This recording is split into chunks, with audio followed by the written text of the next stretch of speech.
how do those sites currently generate leads? I think a lot of times they do Google AdWords.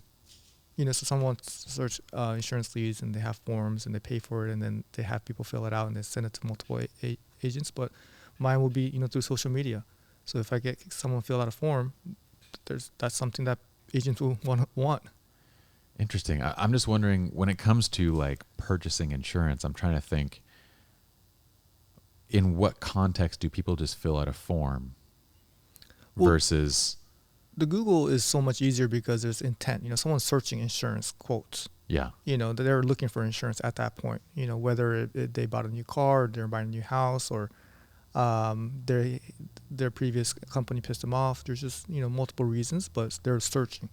The social media game is a little bit harder because you're not going to go on Facebook or Instagram looking for insurance leads. So it has to be interesting enough for you to stop what you're doing. And really, that's why it's so challenging. But stop what you're doing and actually, click on it and actually request a quote. Yeah. That to me seems like tougher.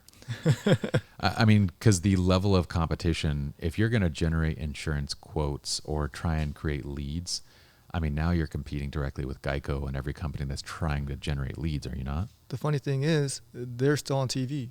They're spending all their marketing on TV and, sporting events. Their marketing budget is so large, and it's like they're not even taking social media seriously. Now, once they start doing that, then it's over for us little guys. But it's funny how social marketing for insurance, that's something that bigger companies aren't doing yet. I just don't understand why, but it's just bigger companies take a little bit longer time to make adjustments. I'm not sure. But it's actually better because, when you see a TV ad, you can't really click on it or ask. I guess you could look at the number and call, but what are the chances of that too? With social media, you could actually target the right audience that you want to, and then there's a call to action where they can literally just click on your phone and just call us too. So there's just so much potential, and I feel like it's just something that it's just an idea. The execution is the hard part. Yeah. But I feel like that's just something of the next challenge that I'm kind of excited about. Yeah, you told me about the website, and you're like, hey, you like audited my website. You're like, you got to have call to actions multiple times on the same page, and you're like, hey, you should start a Yelp page, and that website. That's why I owe you guys a lot, because you guys don't even know how much you guys have helped me. Because first of all, the website really helped. Yeah. Because of the SEO, I didn't even know what I was doing because I think I was early enough. So I got free leads from there.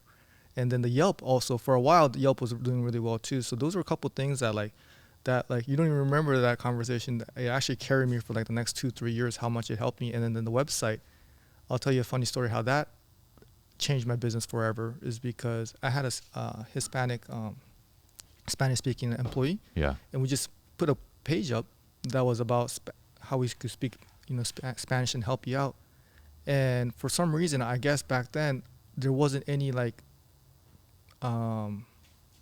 websites, like insurance websites that show they speak Spanish. Right. Yeah. So anytime people search, auto insurance in Spanish, we will pop up. That's hilarious, dude. Our little website with like 10 pages. One of them was Spanish. Yeah.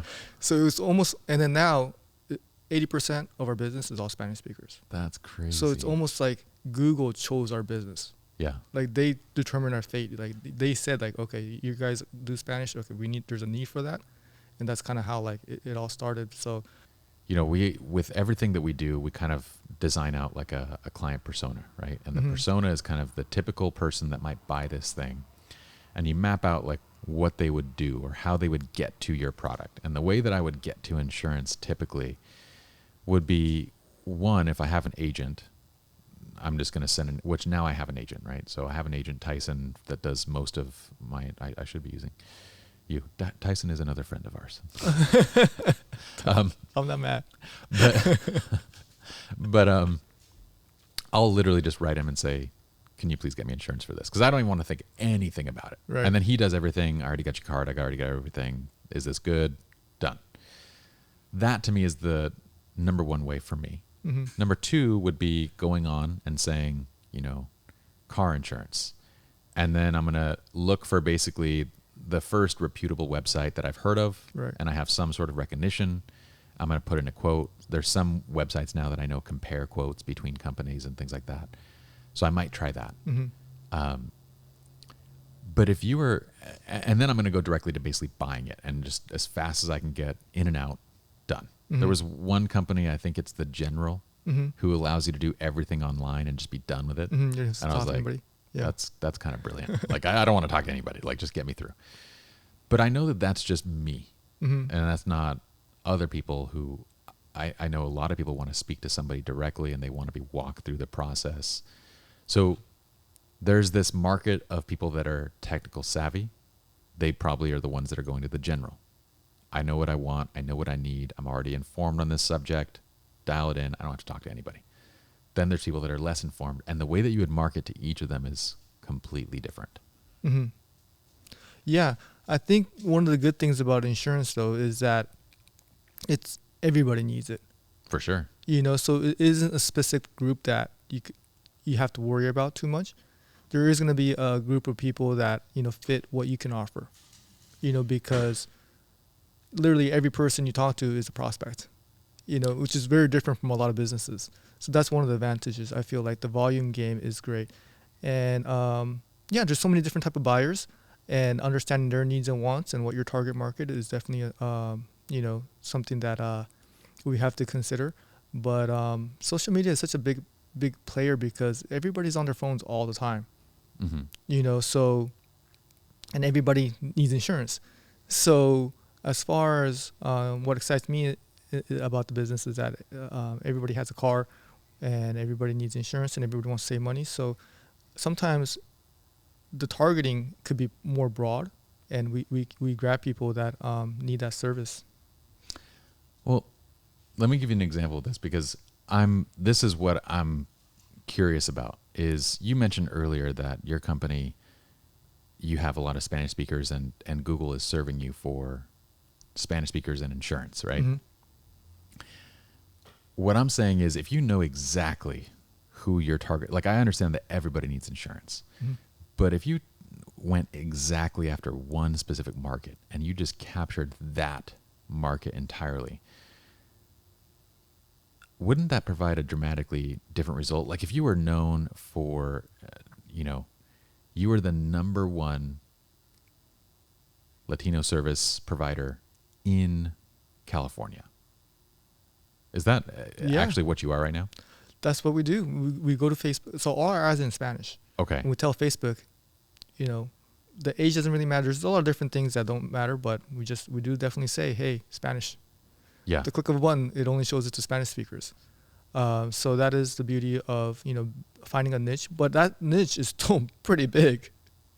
It's huge. That's what I'm saying is, like, you're in an area where, like, because once you focus on a niche like that, what I'm saying is the messaging for your entire site changes. It transforms. Does. Yeah, because there's a little bit of stigma between, you know, for the Hispanic market to do business over the phone. You know, a lot of it, you know, it's stereotype. I feel it's a little outdated one, is that they want to know you, they want to see you face to face, they only want to pay cash, they don't like to use bank accounts. But there's smartphones now, everybody has them. You know, everyone's on Facebook, and everybody's comfortable. You know, so that's why I think getting in front of them, being transparent, this is who we are. Yeah. Showing off reviews, those type of things help. But putting ourselves out there is something that, you know, our staff has gotten really better at, because it is kind of hard. And I've dealt with this too, where I feel like, hey, there's a little bit of like, you know, I'm a natural introvert. So taking pictures or being in front of camera and like talking, it wasn't easy for me. But man, for business, it's just a necessity. Oh, for sure.